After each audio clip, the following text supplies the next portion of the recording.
Hello, friend. There are some days when I think life would be significantly easier if it came with an instruction manual. Something simple. Step 1, wake up. Step 2, drink water. Step 3, make a responsible decision. Step 4, do not overthink the responsible decision. Step 5, congratulations, you are now a functioning adult. Unfortunately, life did not come with that manual. Just like this, only for a day's to do list. So here I am, figuring things out one day at a time with the list above. And honestly, I think that is okay, not carrying shame for it. Lately, I have been thinking about how taking life one day at a time does not necessarily mean you are wandering without direction.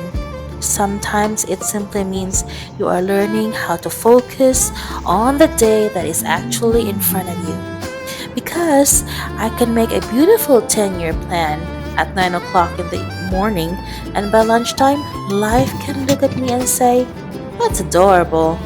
And suddenly, plan A is sitting in the corner eating crackers. So, I am learning to take things one day at a time, but with intention. I still want to improve. I still want to grow. I still want to build something stable for myself. I still want to make better decisions, but I don't want to spend waking moment trying to control every possible outcome. That is ginormously exhausting, and I have discovered something rather important. Not everything deserves access to my emotional energy. That has been a mindset shift for me. There are things I used to hold on to simply because they happened. Someone said something, someone misunderstood me, someone didn't support something I was doing, something did not work out the way I expected. And then I would carry it around like an overstuffed handbag. You know the kind. Can't miss it. For people who knew me but refused to acknowledge. The handbag where you somehow have receipts from 2019, three pens that don't work, a mysterious piece of candy, and emotional baggage that definitely does not need to come with you. I am learning to put some of that down. Being unbothered doesn't mean I don't care.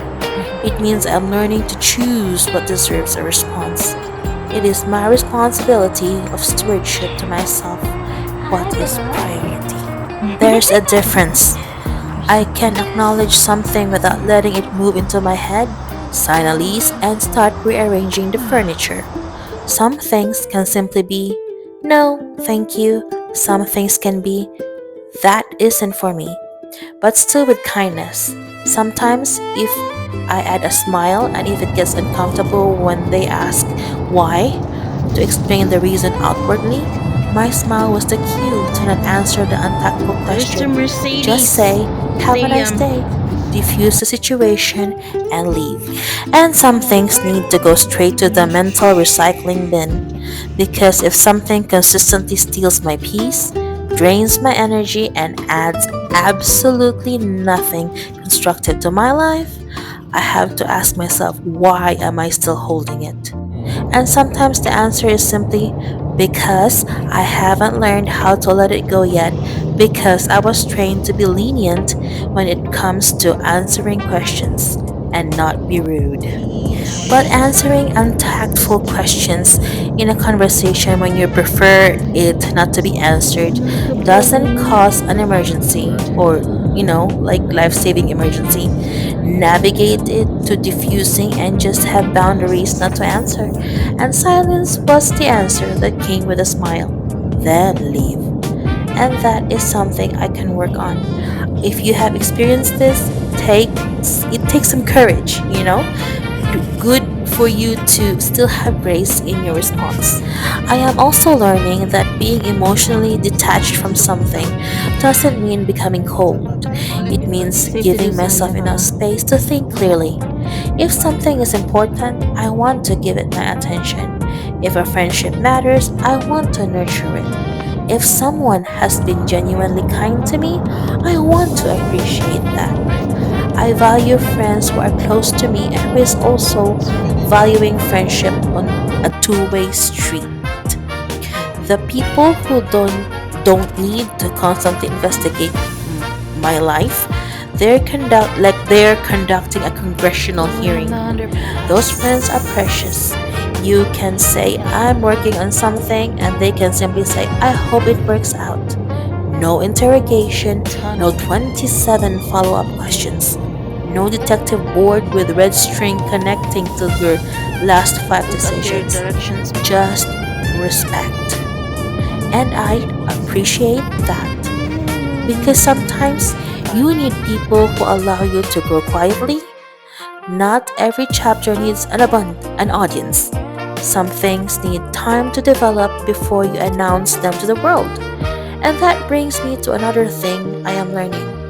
I don't want to serve anybody a plate of my plans. Especially people who have already decided that my plans won't work. There is something quite like sharing an idea you're excited about and receiving a response that sounds like a rain cloud wearing shoes. Oh, I don't think that's going to work. Are you sure? What if you fail? Thank you. Very encouraging. 5 stars. Yay! I would absolutely not recommend it. Now I understand that sometimes people give honest advice because they care, and I appreciate that. But there is a difference between thoughtful advice and constant negativity. So I am already trying to motivate myself. If I am trying to motivate myself, organize myself, encourage myself, and get myself moving again, I don't need someone handing me a shovel while I'm trying to climb out of a slump. Sometimes I simply need to do the work quietly and let the results speak later. That doesn't mean I refuse all advice. Quite the opposite. I want to learn, I want to listen, I want to become better at making decisions. But I also want to develop discernment because not every opinion needs to become my Hi inner voice. guys, That one I'm took me here a while to understand, with my and I am still small. working on it. I think becoming self sufficient has a lot to do with that, not necessarily doing absolutely everything alone, but learning how to say, if nobody is coming to help me solve this for me, what can I do with what I have? Maybe I don't have the perfect equipment. Okay, what can I improve? Maybe I don't know how to do something yet. Okay, can I learn it? Maybe I don't have someone beside me who understands exactly what I'm trying to build. Okay, can I take the next step anyway? There is something incredibly empowering about becoming resourceful. Sometimes you discover that you are more capable than you thought simply because you had to figure something out. Being self taught counts. Learning a skill from experience counts. Making mistakes and trying out again counts. Improvising counts. Sometimes the blessing isn't that everything magically works out. Sometimes the blessing is realizing, oh, I can actually handle this. And I think that is a beautiful kind of confidence. Not the loud kind, the quiet kind, the kind that says, I've been through enough to know that I can figure things out. I want to keep building that kind of foundation for myself. Because if I'm going to make a leap in life, I don't want to jump just because I am tired of standing where I am. I want to have some foresight. I want to look at the ground. I want to check the weather. I want to pack snacks. We are not jumping recklessly, okay? We are adults. We bring snacks. But seriously, I want to build enough stability that when I make a major decision, I am not simply running away from something. I am moving towards something, and there is a difference. That is why I believe in having a plan B, maybe a plan C. Not because everything, and not because I expect everything to fail, but because occasionally life likes to rearrange the furniture without asking. Having a backup plan doesn't make me pessimistic, it helps me prepared. and I am trying to become someone who prepares without becoming obsessed with controlling the future. That balance is a work in progress. And I also want to make better use of my time because time is one of those commodities we spend without realizing we are spending it. Money can sometimes be earned, things can sometimes be replaced, but yesterday is not taking returns. So I am trying to become more intentional about where I put my time. What am I learning? What am I creating? What am I spending time with? What am I giving my attention to?